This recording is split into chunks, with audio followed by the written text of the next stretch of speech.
Night has a way of amplifying everything we try to ignore during the day. When the noise of the world quiets down, when the final lights in the streets are extinguished, and when even the constant hum of obligations finally pauses, a different kind of storm begins to rise. It is not a storm outside but within the mind. Thoughts crowd in, whispering anxieties about tomorrow, reviving conversations we wish we had spoken differently, resurrecting failures we thought were buried in the dust of the past. Many people lie in bed and wrestle with their own memory, their own fears, their own voice. Sleep, which should be a natural act, turns into a battlefield. And yet, for the Stoics, this moment before sleep was not one of torment, but of purification. It was the hour when the mind could be cleansed, the hour when a person could reclaim inner peace before surrendering to the oblivion of rest.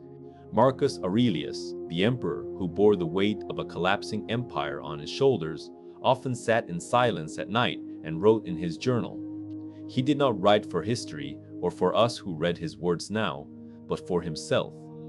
His meditations were not about ruling armies, balancing politics, or commanding power. They were about ruling his own soul. He would remind himself that tomorrow would bring insults, betrayals, loss, and uncertainty. And yet he also reminded himself that none of those things had the power to disturb the fortress within, unless he opened the gates and let them in. For Marcus, the night was an ally. It was the place where he could strip away the illusion of grandeur and return to the simple role of a man examining his own conduct. What he practiced is what we must practice if we wish to silence the mind before sleep, the art of nightly self-examination. To reflect is not to torture oneself. The purpose is not to sit in judgment like a cruel prosecutor listing every failure, but to be a doctor diagnosing an illness. Seneca tells us that philosophy is medicine for the soul, and like all medicine, it requires honesty. At night, the Stoic asks, where did I lose myself today? Where did I act beneath my principles? Where did I give in to anger, to fear, to vanity? These are not questions asked in bitterness, but in clarity. For the one who does not reflect before bed carries the chaos of the day into the silence of the night. And chaos has no mercy. It will speak louder when everything else is quiet. By examining the day with calm reason, you reclaim your authority. You decide what stays in the mind and what is dismissed. You close the ledger of the day, as Marcus Aurelius once did, so that sleep may come not as an escape but as a reward. But what is peace, really, in this Stoic sense? Peace is not the absence of noise outside, nor the guarantee that tomorrow will be easy. Peace is the discipline of aligning your inner voice with reason. It is the recognition that nothing external, neither insults nor fortune, neither fear of tomorrow nor regret of yesterday, can determine the state of your mind. Epictetus, born a slave and bound by chains, had less control over his outer world than most people who ever lived. And yet he claimed sovereignty over the one kingdom no one could seize, his mind. He would say, you may bind my leg, but not even Zeus himself can overpower my will. This is what we must remember before bed. The day may have stripped us of many illusions, but if we hold sovereignty over thought, we have not lost anything essential. And yet, sovereignty requires practice. It is not achieved by wishing. It is achieved by ritual. The Stoics practiced simplicity in their preparations for sleep, stripping away distractions that chained the mind to restlessness. Seneca condemned luxury, saying that those who drown themselves in comfort invite restlessness rather than calm. For him, the hard bed, the cool air, and the dim room were not punishments but teachers. They reminded the soul that peace is not dependent on external softness, but on inner strength. Today, in a world where the final act before bed is often to check one more message, scroll one more feed, or drown in artificial stimulation, Seneca's warning is even more urgent. We think these distractions soothe us, but in truth, they steal our silence. To reclaim peace, one must reclaim simplicity, a quiet space, a quiet body, a quiet heart. This simplicity also reveals another Stoic practice, detachment from tomorrow. How often do people lie awake rehearsing every possible outcome of tomorrow's struggles? They imagine the worst. They negotiate in advance with fears that have not yet arrived. They play the part of a prophet of doom. But Epictetus reminds us that the future is not ours. He said, "What troubles people is not things themselves, but their judgments about things." The worry of tomorrow is not tomorrow's burden. It is the burden of your imagination now. To silence the mind, you must surrender what does not belong to you. Tell yourself, "I have done what I could today. I will do what I must tomorrow." But tonight belongs to peace. There is also gratitude, the secret antidote to agitation. For Marcus Aurelius, gratitude was a form of armor. He thanked the gods even for the hardships, because they gave him a chance to practice virtue. Seneca urged his readers to count their blessings at night, not their misfortunes. Gratitude does not deny pain or hardship, but it reframes it. A mind filled with gratitude cannot be invaded by endless complaint. Imagine lying in bed, not asking, "What did I lack today?" but asking, "What was given to me today that I did not deserve?" You will find that even in difficulty, life has provided something: a friend's word, the taste of food, the gift of breath. Gratitude silences the voice of restlessness because it trains the mind to see sufficiency, not scarcity. The Stoic also viewed sleep itself as a philosophical act. Seneca describes sleep as the rehearsal of death, a nightly reminder that we are mortal. For most people, this thought is terrifying, but for the Stoic, it is liberating. If each night is a rehearsal of death, then each morning is a rebirth, a chance to live again with clarity. By meditating on death before bed, you free yourself from the terror of it. Epictetus advised his students to whisper to their loved ones, "You may not be here tomorrow." Not in cruelty, but in remembrance of the fragility of life. So too should we whisper to ourselves, "Tonight may be my last sleep." If it were so, would we want our final thoughts to be those of worry, bitterness, or unfinished noise? Or would we want them to be words of acceptance and calm? By treating sleep as death, we learn to enter it with courage, not with fear. Thus, reclaiming peace before sleep is not a single act, but a practice: reflection without cruelty, simplicity without indulgence, detachment without negligence, gratitude without blindness, and acceptance of mortality without despair. This is the Stoic art of ending the day. It transforms the battlefield of the night into a sanctuary of reason. When you practice this discipline, you do not collapse into sleep exhausted by worry. You surrender to it as one who has lived with clarity, one who has already dismissed the noise, one who has returned to the inner fortress where silence reigns. The battle for inner peace is not always loud.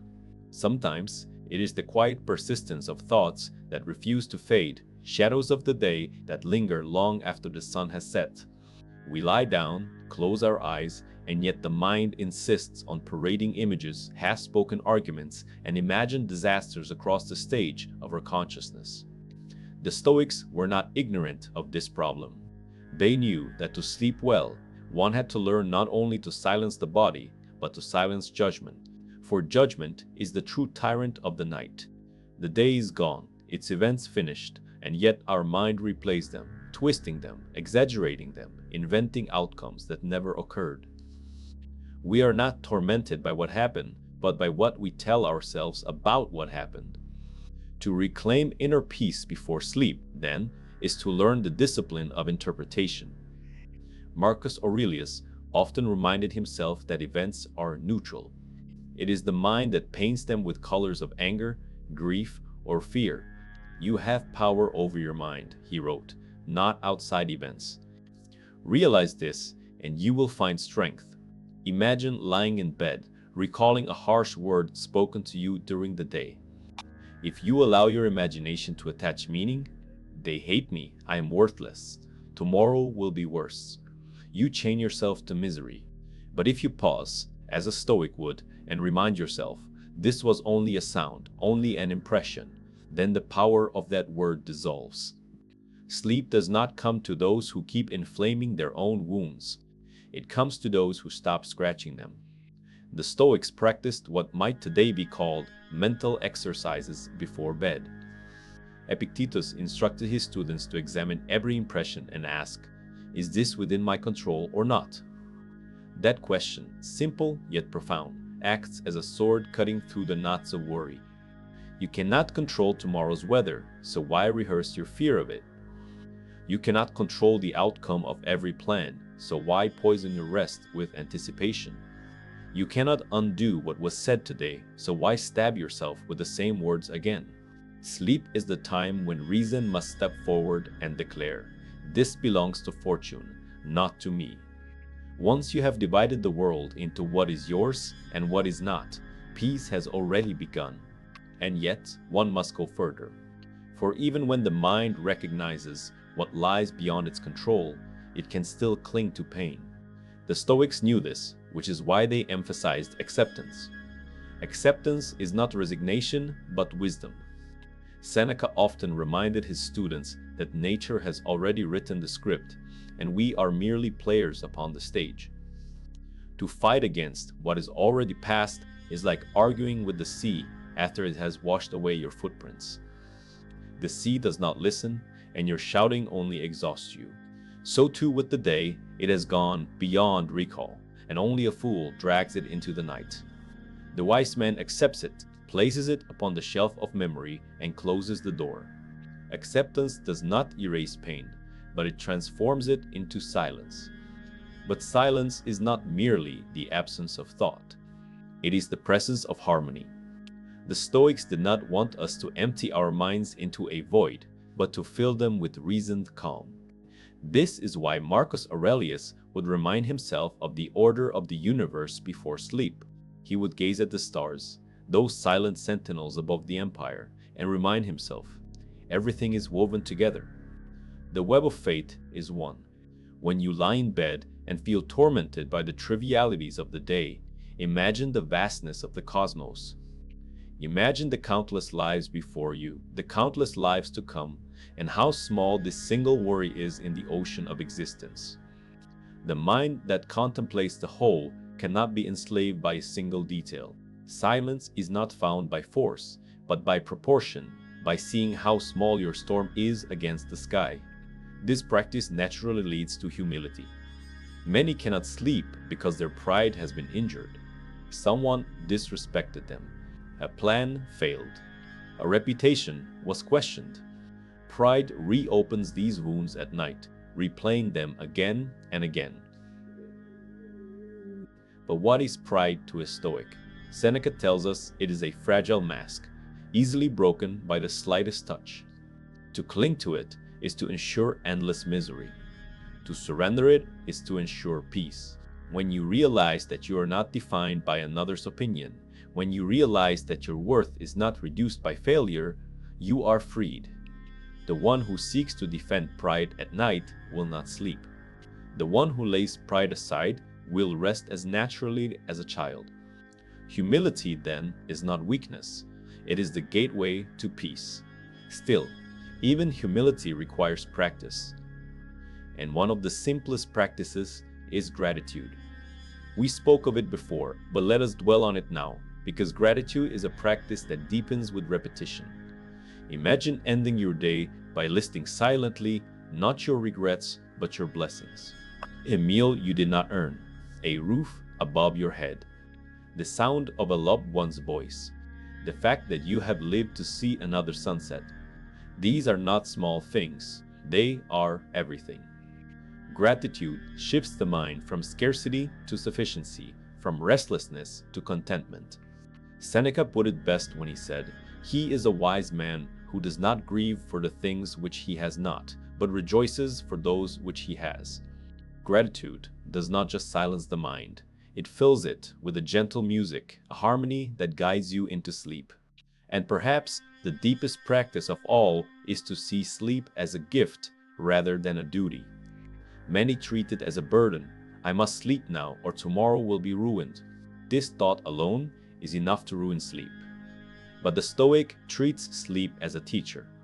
It is the rehearsal of death, yes, but also the reminder of renewal.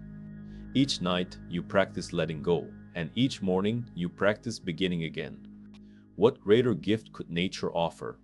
When you approach sleep, not as a demand but as a surrender, your body relaxes and your mind follows.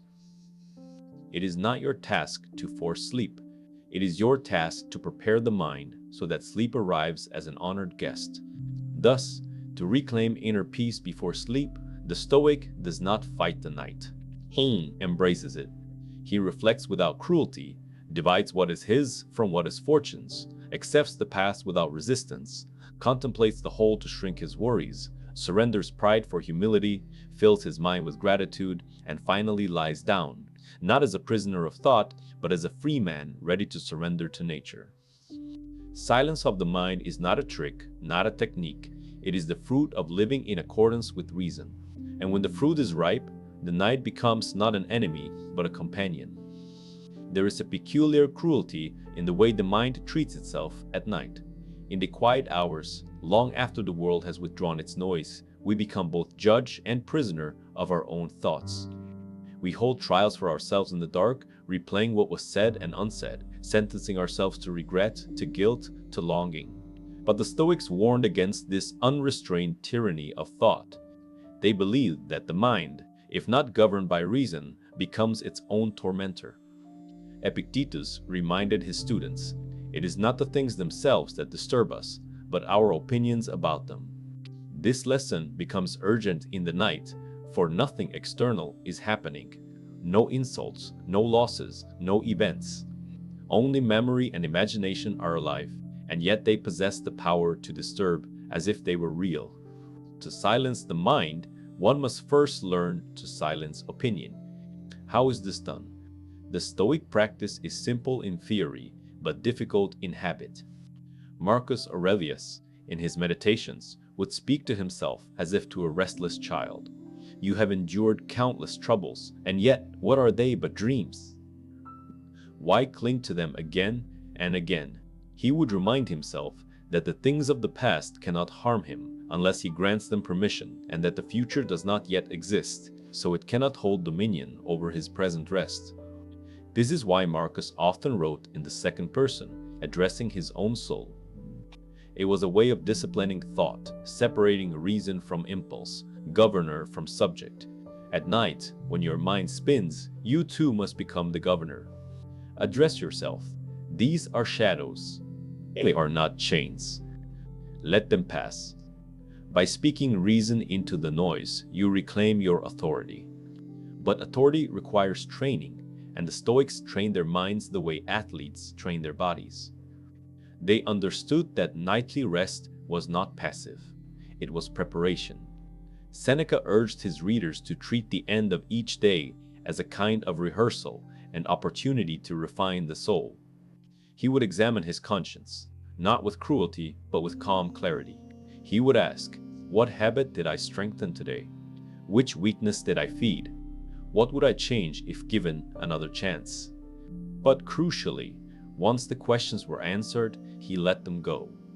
He did not carry them into sleep like stones in a bag. He saw reflection as a mirror, not a chain. Once the face was seen clearly, there was no need to stare endlessly at it. This is the mistake most make. They confuse reflection with rumination. The Stoic reflects to improve, but he releases to sleep. Consider how the ordinary man ends his day. He lies in bed, recalling the insults of a colleague, the cold glance of a stranger, the failure of a plan. He replays the moments until they grow larger than life, until sleep is consumed by fire. The Stoic ends his day differently. He acknowledges the events, measures them with reason, and reduces them to their true size. For what is an insult but a puff of air shaped into sound? What is failure but a mismatch between desire and reality? What is tomorrow's fear but a shadow cast by imagination? Once these judgments are corrected, the mind quiets. Sleep is not stolen from him, because he has not handed it away. Another practice the Stoics cherished was detachment from possession. Much of nightly restlessness comes from clinging to status, wealth, reputation, even to life itself. We imagine losing what we have, and the thought torments us. But Epictetus reminded his students that everything given by fortune is also claimed by her in time. To expect permanence is to expect the impossible.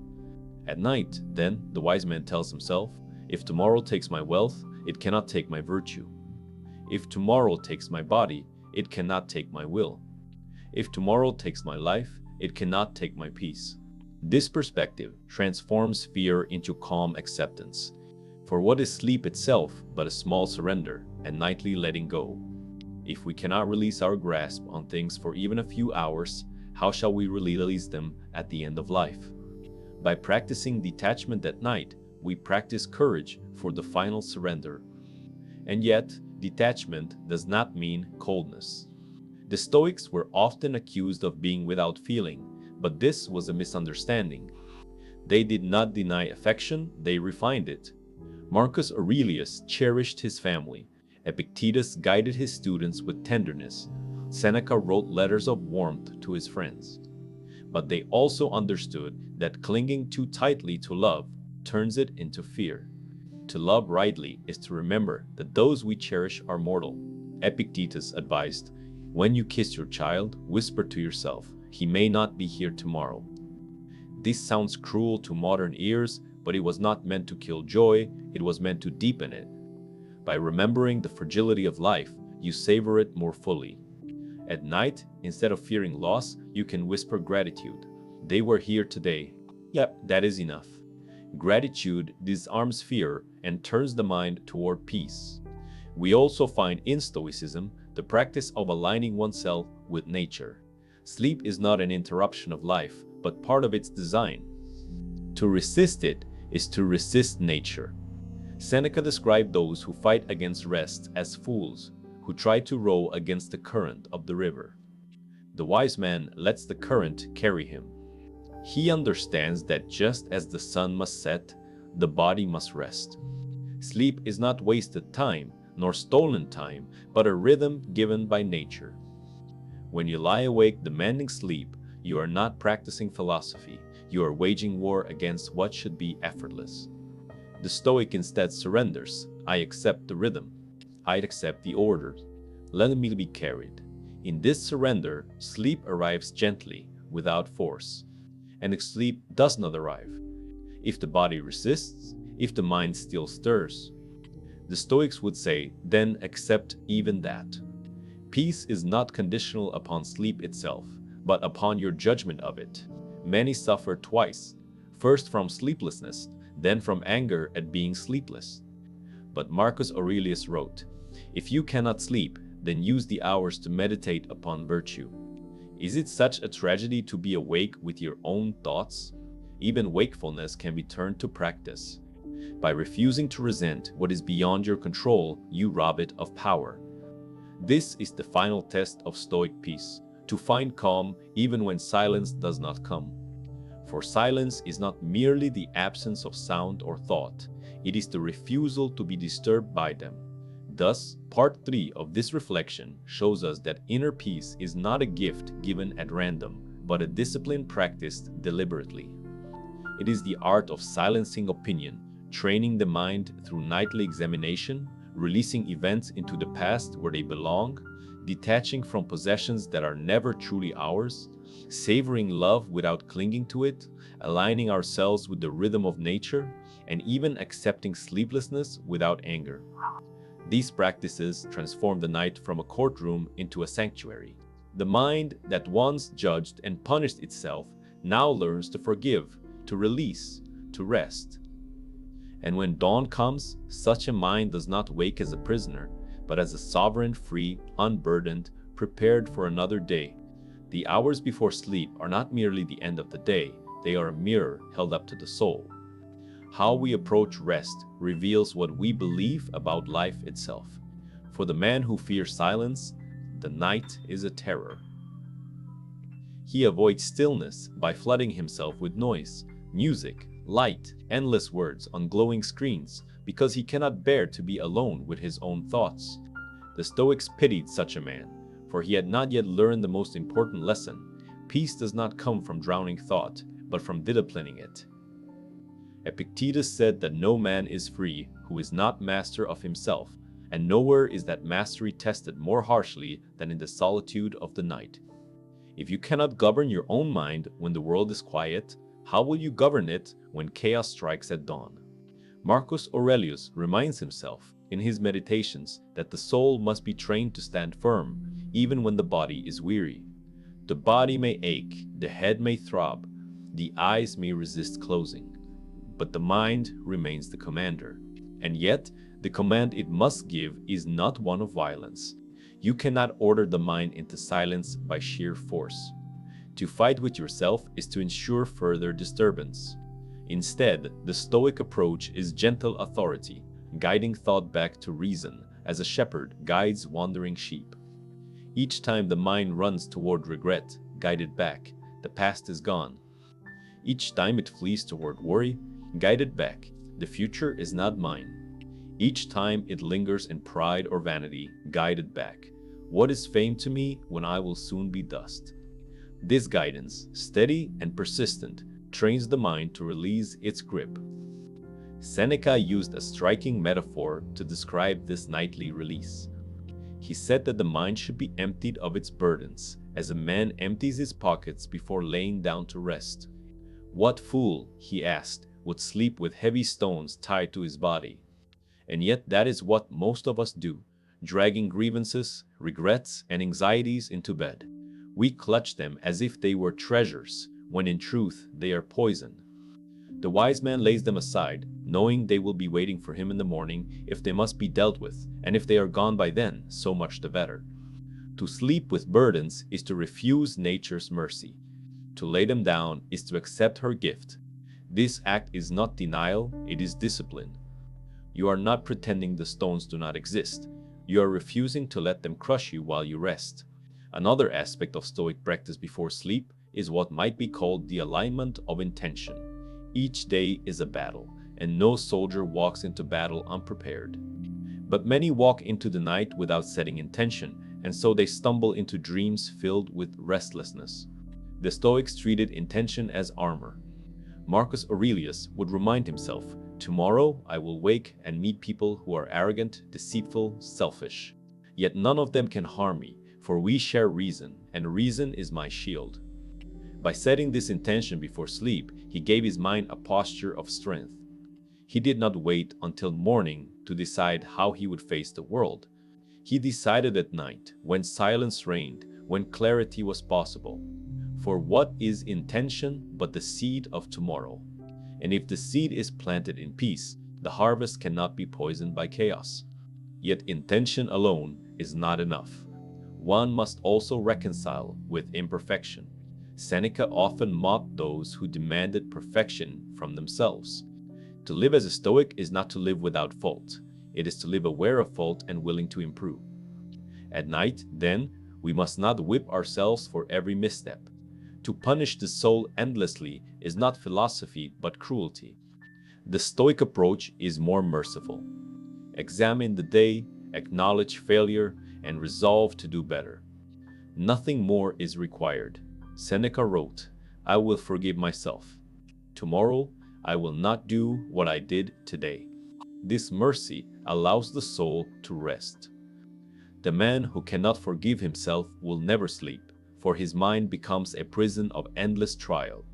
Forgiveness is the gate through which peace enters. Without it, even the softest bed is hard, and even the quietest room is loud. Consider also how the Stoics embraced mortality as part of their nightly reflections. Marcus Aurelius would remind himself before bed, "You may not wake." To most, this sounds grim, but to him it was liberating. If tonight were his last sleep, then he had nothing to fear, for he had lived in accordance with reason.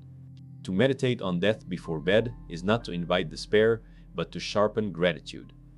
You hold your loved ones a little closer, you savor the taste of the day a little more, and you lay your head down not with dread, but with acceptance. For what is sleep but a rehearsal for the final silence? To practice death each night is to strip it of its terror. When the real moment comes, you will not be surprised. It will feel familiar, for you have rehearsed it every evening. But even in this rehearsal, there is joy. The Stoics did not deny joy, they sought to refine it. Joy does not come from excess or indulgence, but from alignment with nature. The gentle rhythm of breath, the warmth of a blanket, the memory of a kind word, these are sufficient. Epictetus mocked those who demanded luxury for rest, saying, "If you need soft pillows and silence of every kind to sleep, you are enslaved to circumstance." True freedom is lying down where you are and finding peace regardless. The Stoic trains himself to need little so that he may always have enough. By lowering the threshold for contentment, he multiplies joy. And joy, even in small doses, silences the mind more effectively than distraction ever could. It is worth noting that the Stoics did not separate philosophy from daily ritual. They did not meditate only in books or lectures. They lived their philosophy in small acts. To dim the lamp, to sit quietly, to breathe deeply before bed. These are not superstitions, but habits of clarity. The man who fills every moment with noise cannot expect silence at night. But the man who practices simplicity throughout the day, speaking less, desiring less, indulging less, will find that silence is his natural companion. The night simply reveals what has been cultivated in daylight. Thus, the practice of reclaiming peace before sleep is not confined to the bedroom. It is prepared in every choice, every restraint, every reflection made in the hours leading up to it. So, in this fourth movement of reflection, we see that the Stoic does not stumble into rest by accident. He approaches it as an art. He lays down his burdens like stones, sets intention like armor, forgives himself like a merciful judge, embraces mortality like a philosopher, and savors simplicity like a free man. In doing so, he transforms the night from a place of torment into a place of training. Sleep becomes not an escape, but a victory. For to silence the mind before bed is not simply to sleep well. It is to live well, to rehearse the final act of life with courage and calm, and to awaken renewed for the duties of tomorrow. Now some exciting news. Our channel now offers a members club. By joining it, you'll unlock exclusive benefits, deeper content dives, and personal insights. Join us on this journey, and let's build a meaningful life together. And I also humbly ask you to leave a comment, as it helps my channel immensely. If you do not know what to comment, just write "better every day" so I know you reached this far. And don't forget to subscribe for more content like this. Also, I've linked some books on Stoicism that helped me become the man I am today and will also help you achieve a Stoic mindset. The discipline of reclaiming peace before sleep is, in truth, the discipline of reclaiming sovereignty over the self.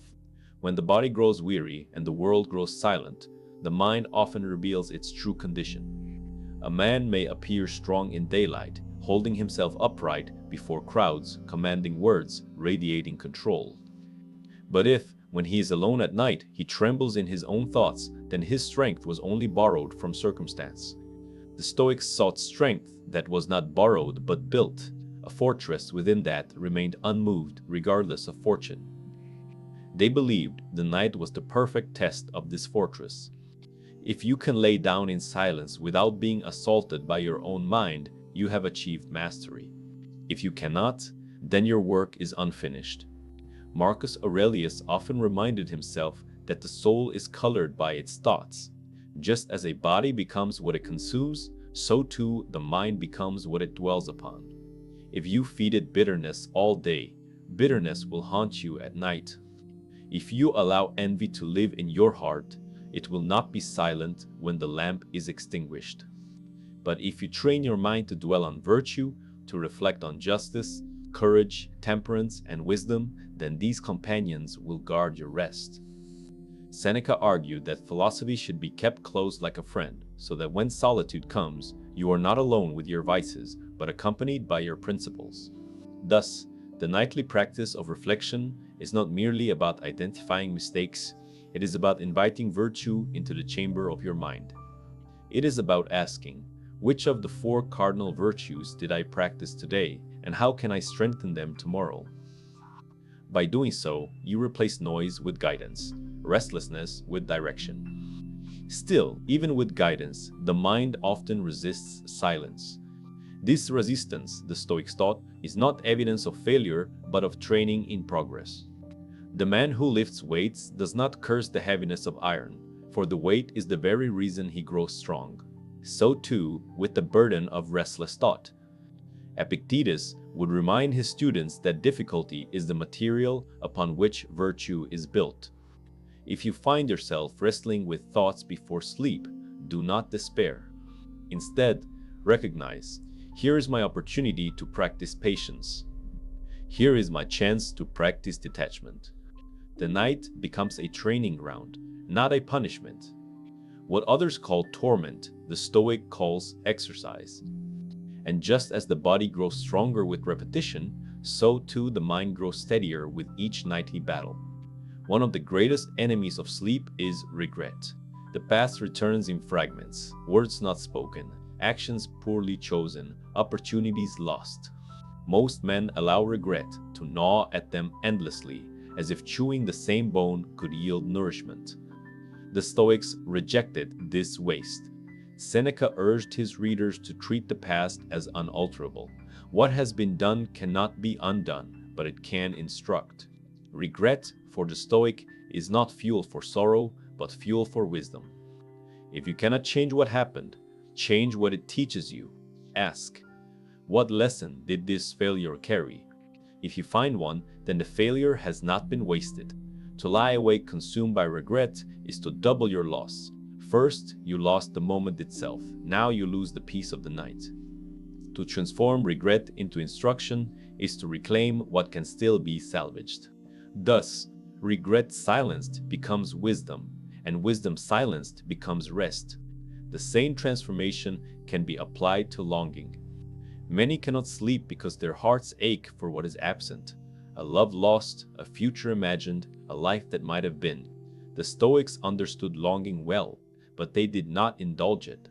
They saw it as an arrow that pierces twice, once with the absence itself, and again with the refusal to accept it. Epictetus taught that we must love what is given, not what is withheld. If fortune has not granted you a certain outcome, then it was never yours. To ache for what is absent is to fight against nature, and nature cannot be defeated. The wise man practices contentment with what remains. He says, if I have breath, I have enough. If I have reason, I have wealth. If I have lived another day, I have received a gift greater than I deserve. Longing loses its sting when sufficiency is embraced. And sufficiency, embraced at night, becomes the cradle of peace. Another obstacle to rest is anger. Many lie awake replaying conflicts, imagining sharper retorts, plotting victories in conversations that have already ended. But Marcus Aurelius reminded himself that anger harms the one who carries it more than the one who caused it. He wrote, "The best revenge is not to be like your enemy." At night, this truth is urgent. For who suffers when you clutch your anger beneath the covers? Not your enemy, who sleeps unaware. Only you, who poisons your own rest. The Stoic chooses instead to release anger, not because the offense was insignificant, but because the soul's health is more valuable than vengeance. To forgive is not to excuse, it is to refuse poison. Sleep cannot flourish in a body filled with venom. Forgiveness is the antidote. By releasing your enemy, you release yourself. And in that release, silence returns. There is also fear, the most insidious of all nighttime disturbances. Fear of failure, fear of loss, fear of death. These fears parade themselves most vividly in the dark, when distractions are gone. But the Stoics did not treat fear as an enemy to be eradicated, but as a signal to be examined. What is it you fear? Epictetus would ask. Is it death? That is inevitable. Is it pain? That is temporary. Is it shame? That depends on opinion. In breaking down fear with reason, the Stoic robs it of its mask.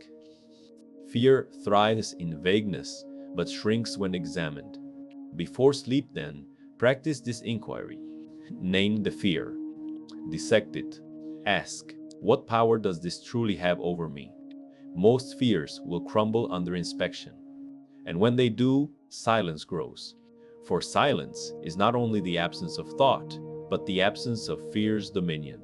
At last, when reflection, forgiveness, acceptance, and gratitude have done their work, the Stoic lies down not as a restless wanderer, but as a sovereign who has secured his city for the night.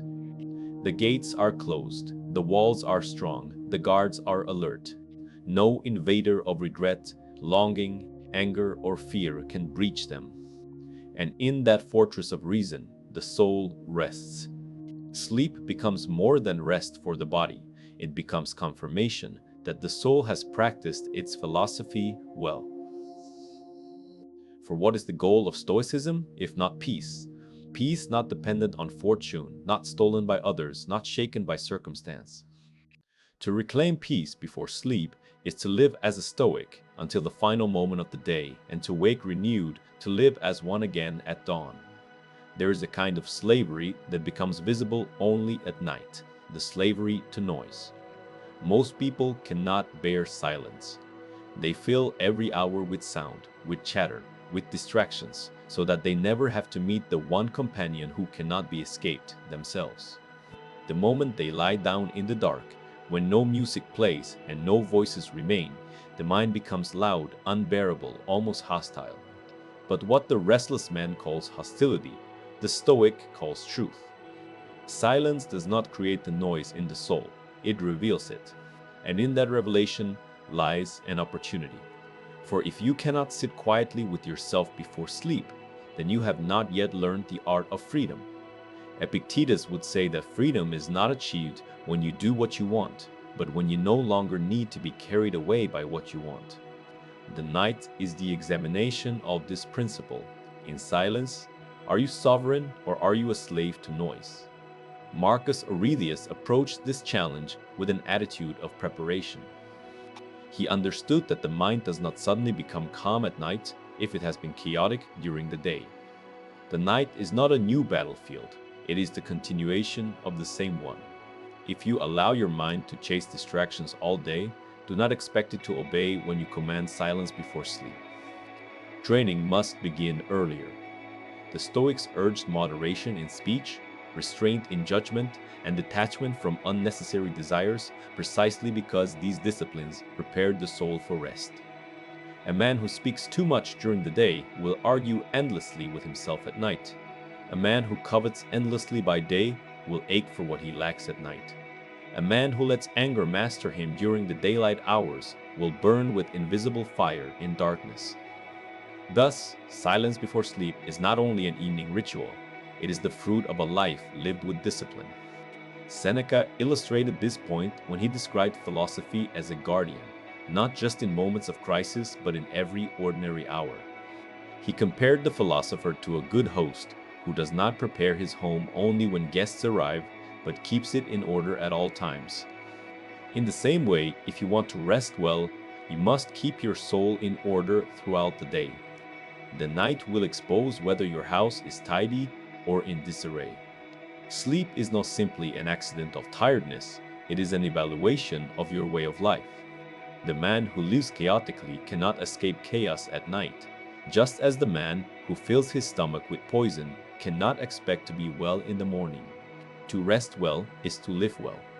And if you wish to reclaim peace before sleep, begin by reclaiming peace in your hours of activity. Yet, even with discipline, the night brings with it the sharp reminder of mortality. This is why the Stoics treated bedtime as a miniature confrontation with death. Marcus Aurelius wrote, "Go to your rest as one who has completed his task, with joy and gratitude, as if you were leaving a banquet satisfied." For him, lying down to sleep was not an inconvenience, but a ritual of surrender, a chance to release life itself for a time. Imagine entering the night this way, not clinging to tomorrow, not regretting yesterday, but saying, "I have done my duty today. If life ends now, I have lived as I ought. If I wake, I will live again with the same resolve." This posture transforms the night from fear into gratitude. It frees the soul from the illusion that tomorrow is guaranteed, and thus it grants deeper rest in the present. This perspective also reshapes how we handle interruptions. How many lie awake furious at their own sleeplessness, as if peace could be bullied into submission. But Marcus reminds himself, what is in my control? Not whether I sleep, but whether I meet sleeplessness with serenity. This is the core of Stoicism applied to the night. You cannot command the body to obey, but you can command your judgment. If the hours pass and sleep does not come, is it a tragedy? Only if you decide so. Instead, you may use the time to reflect, to meditate, to breathe. Seneca suggested that even a sleepless night can be fruitful if it is used to strengthen virtue. The restless man curses the night for stealing his rest. The Stoic uses the night to sharpen his soul. Thus, even sleeplessness, rightly approached, becomes a teacher rather than a thief. There is another trap of the night that the Stoics warned against, the imagination's tyranny. The darkness is fertile soil for fantasy. We project horrors into the future, envision betrayals, failures, illnesses, deaths. In the silence, imagination becomes louder than reality itself. Epictetus advised his students to test every thought by asking, "Is this within my control?" If the answer is no, then to dwell on it is madness. Why rehearse pain you cannot prevent? Why suffer twice, once in imagination, once in reality, when you might never suffer at all? The wise man cuts off these illusions as soon as they appear. He reminds himself, this is not happening. It may never happen, and if it does, I will endure it with reason. In this way, he silences imagination's tyranny. He refuses to be the servant of shadows. Gratitude once again becomes the antidote here. For imagination fills the void of silence with fears because it finds no anchor. Gratitude provides that anchor. Seneca wrote that one should count blessings not with exaggeration, but with clarity. Do not lie awake thinking, I wish I had more. Lie awake, if you must, thinking, I already have enough. A day lived, a meal eaten, a breath drawn, these are treasures overlooked until silence reveals them. When you begin to catalog what remains, instead of lamenting what is missing, the storm of imagination calms.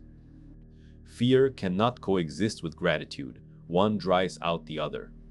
And when gratitude fills the heart, silence is no longer a void but a fullness. It becomes not something to fear, but something to cherish. The Stoics also understood the importance of aligning the body with the soul in this nightly pursuit of peace. They recommended moderation in food and drink, restraint in indulgence, and the avoidance of gluttony. For how can the mind rest when the body is in revolt? Seneca criticized those who sought comfort in excess, saying they mistook heaviness for satisfaction. To eat or drink too much is to drag restlessness into the night. Simplicity nourishes peace. The body, kept in balance, supports the mind's quest for silence. And so, a Stoic prepares for sleep not with indulgence, but with moderation. He enters the night light unburdened, ready to surrender. In the end, the night is not an enemy to be fought, nor a mystery to be solved. It is a teacher offering the soul a chance to practice its highest philosophy. Each evening, the Stoic rehearses letting go of noise, of pride, of anger, of fear, even of life itself. And each morning, if granted another day, he wakes renewed, strengthened by the discipline of release. To reclaim peace before sleep is to treat every night as sacred. It is to approach the silence not with dread, but with reverence. For in silence, you discover who you truly are. And if you can stand calmly in that truth, you have achieved what emperors and slaves alike desired, freedom of the soul. When the world grows quiet and the stars take their posts above us, the night offers a rare invitation to look inward without distraction. Most refuse it. They run from this invitation as though silence were a predator stalking them. They clutch their devices, drown themselves in sound, or collapse into sleep only after exhaustion conquers them. But the Stoic sees night differently. He sees it as the hour when truth speaks most clearly, when the mask of daily activity is removed, and when the soul must answer for itself. For what are you when the world is not watching? When no applause is offered, when no praise is heard, when no audience exists? Night strips away the illusions of status and reminds you that you are not the role you play, you are the soul you carry. To silence your mind before sleep is to meet yourself honestly without disguise. Marcus Aurelius often addressed himself in these moments. He would write, "Do not waste what remains of your life in speculation about others. Turn your gaze inward." This was not self-obsession, but self-examination. In the silence of the night, gossip fades, judgments fade, the noise of society fades. What remains is your own reason, your own character. And if you find restlessness there, you cannot blame the world. The world is asleep. Only you are responsible for the noise now. This is the challenge of night, to take ownership of the state of your soul. If your mind is restless, do not accuse fortune or friends or enemies. Ask instead, what judgments have I allowed to live in me? What fears have I chosen to nurture? What attachments have I refused to release? In answering honestly, you discover the chains that bind you, and in recognizing them, you begin to break them. One of the chains most visible at night is desire. During the day, desire is disguised by busyness. We chase, we purchase, we consume. But when all activity ceases, the hunger of desire speaks loudly. It tells you that you are not enough until you gain more. It whispers that your peace depends on tomorrow's success, tomorrow's recognition, tomorrow's possession. The Stoics confronted this lie directly. Epictetus warned that wealth and reputation are not goods, but indifferent things, valuable only if used with reason, destructive if worshipped. Seneca called desire a fire that burns endlessly, devouring everything without ever being satisfied. At night, when desire disturbs you, the Stoic prescription is simple. Remind yourself of sufficiency. Say to yourself, "I have lived another day. I have eaten, I have breathed, I have thought. If tomorrow brings nothing else, I have still been rich today." By practicing contentment in silence, you extinguish the fire of endless wanting. But the night also exposes another chain, the fear of judgment. Many lie awake rehearsing conversations, imagining what others think of them, replaying moments of embarrassment. Marcus Aurelius mocked this tendency in himself. You are afraid of what opinion? Of those who will die soon, just as you will. Of those whose judgments change like the wind. To lose sleep over the opinion of others is to surrender sovereignty to mortals as fragile as yourself. At night, you must remind yourself the judgment of others is not yours to control. Even if you please them all, their voices would be silenced by death in time. Why then should they rob you of silence tonight? The Stoic practices indifference here, not to people, but to their fleeting opinions. You serve reason, not reputation. And reason tells you peace is yours if you stop handing it away. Perhaps the deepest chain, however, is the fear of mortality itself. The night, with its darkness and silence, feels to many like a rehearsal of death. They resist it, fearing that surrendering to sleep is too close to surrendering to the grave. But the Stoics embraced this parallel. Seneca wrote, "Every night we die. Every morning we are born again." To meditate on this truth is not to invite despair, but to release anxiety. For if death is natural, and if sleep resembles death, then to practice one is to prepare for the other.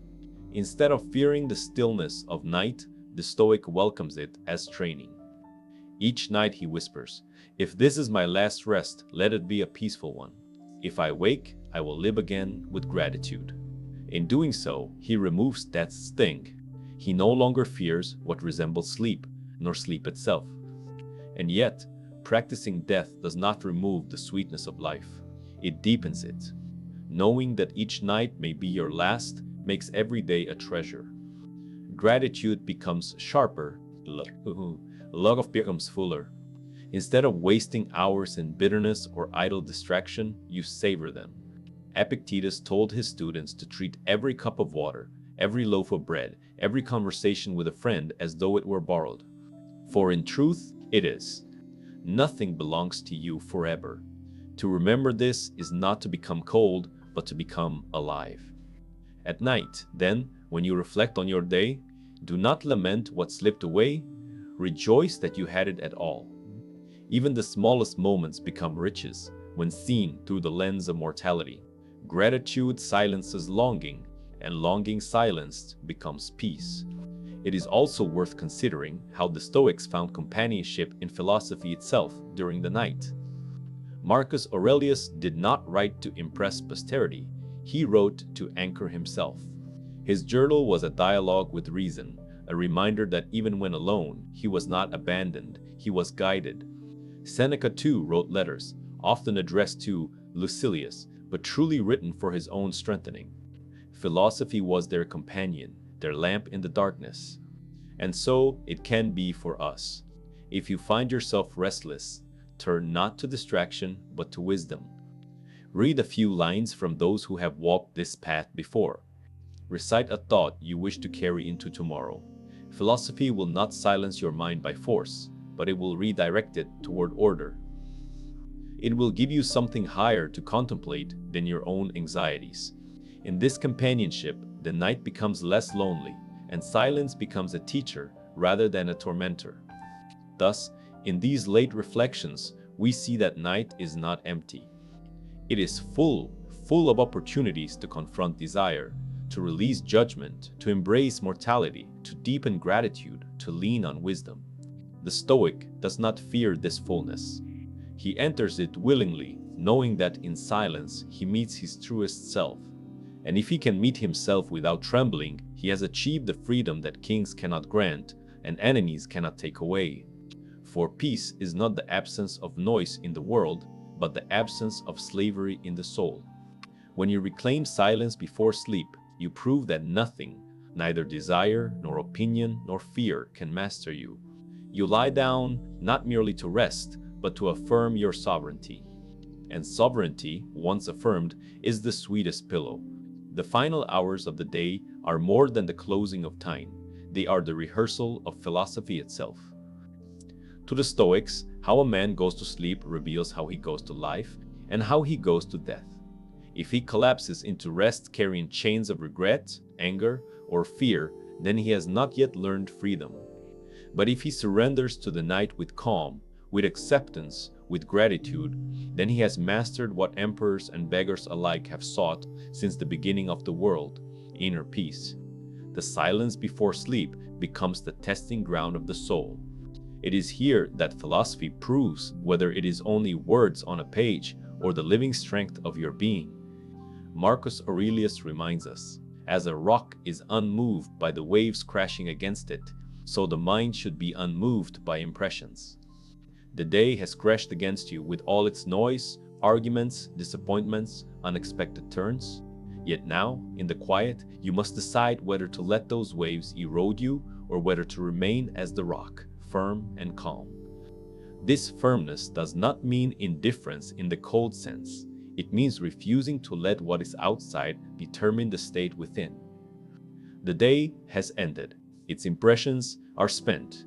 To let them echo endlessly is to grant them a power they no longer possess. Like the waves, they break and vanish. To cling to them is folly. To let them pass is wisdom. The practice of nightly peace, then, is a practice of detachment. Seneca compared life to a play. We do not choose the script, only how well we perform the role given. Each day is a scene, and when the curtain falls at night, our task is not to cling to the lines already spoken, but to prepare for the next act, or for no next act at all. To reclaim silence is to bow out gracefully, to release the scene that has ended, and to trust that the play continues according to nature's design. How foolish it would be for an actor to lie awake, grieving the lines he misspoke. His task is not to lament, but to improve when the stage is given again. So too with us. The Stoic lies down saying, I have performed today's part. Let the director of all things decide whether I rise tomorrow. In this surrender, rest is found. Yet surrender is not despair. It is liberation. To recognize that tomorrow is not owed to us is to make tonight a sacred gift. Each evening becomes a reminder of life's fragility and its beauty. Epictetus urged his students never to assume that what they love will remain forever. He told them to cherish what they have as if it were borrowed. And indeed, it is borrowed. Your breath, your health, your companions, your very existence, all are lent to you by nature and can be reclaimed without warning. At night, this truth comes closer. You close your eyes, not knowing if you will open them again. But instead of terror, the Stoic finds gratitude. He says, if this is the end, I am thankful for what I have lived. If I rise, I am thankful for another chance. Gratitude transforms uncertainty into peace. This gratitude is not abstract. It is specific, tangible. Consider the simple gifts the day has offered you: food to sustain you, words exchanged with others, the warmth of sunlight, even the trials that tested your patience. Each is a reason for thanks. Seneca wrote that a wise man considers even hardships as blessings, for they give him the arena in which to practice virtue. Without challenge, how would you prove courage? Without insult, how would you prove restraint? Without loss, how would you prove acceptance? The night, then, is not only a time to rest, but a time to count riches. Not riches of gold or power, but riches of growth. To sleep with gratitude is to acknowledge that no day, however difficult, was wasted if it trained the soul in virtue. Still, the Stoic is not naive. He knows that peace does not always come easily. The mind rebels, rehearsing old pains, inventing new fears. But even here, philosophy provides an answer. Marcus Aurelius counseled himself, when you wake unwillingly, remember that it is according to your nature and human destiny to perform your tasks. Do not resist what is natural. The same applies at night. If wakefulness comes, do not curse it. If the mind stirs, do not despair. Instead, meet the moment as it is given. Use the hours to reflect, to breathe, to train yourself further. Nothing given by nature is wasted unless you reject it. Even sleeplessness can be useful if approached with wisdom. The restless man sees torment, the Stoic sees opportunity. And so the night becomes not an enemy, but an ally. It trains you in detachment, in gratitude, in patience, in acceptance. It forces you to face yourself honestly and to see whether your philosophy is strong enough to withstand silence. The distractions of day are gone. No crowds cheer you, no noise hides you. And if you can stand revealed without trembling, then you are free. This freedom is not given by fortune, not taken by enemies, not threatened by death. It is the freedom of a soul aligned with reason. A soul that can say, I am sufficient. I have enough. The next morning, whether it comes or not, is not yours to control. Your only task is to meet this night with calm. And that calm is not passive. It is an active discipline, a deliberate reclaiming of peace. To silence the mind before sleep is to plant seeds of strength for tomorrow, to strengthen the fortress of the soul, to rehearse the courage of letting go. It is philosophy lived, not merely spoken. And when practiced night after night, it becomes second nature. You no longer fear the dark, nor silence, nor death. You embrace them as a friend embraces another after a long day's journey. Thus, the Stoic conclusion is simple. Each night is both an end and a beginning.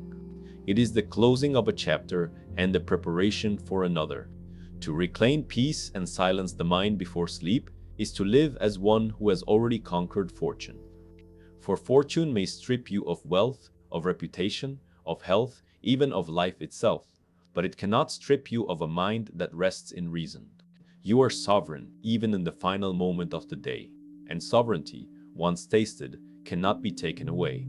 Now, if any part of this message has been helpful to you, leave us your like and comment, helping the algorithm recommend it to someone who needs it at this time. Don't forget to subscribe so you don't miss new videos. And if you look through the videos we've already uploaded, you're sure to find something to take with you. Have a good day.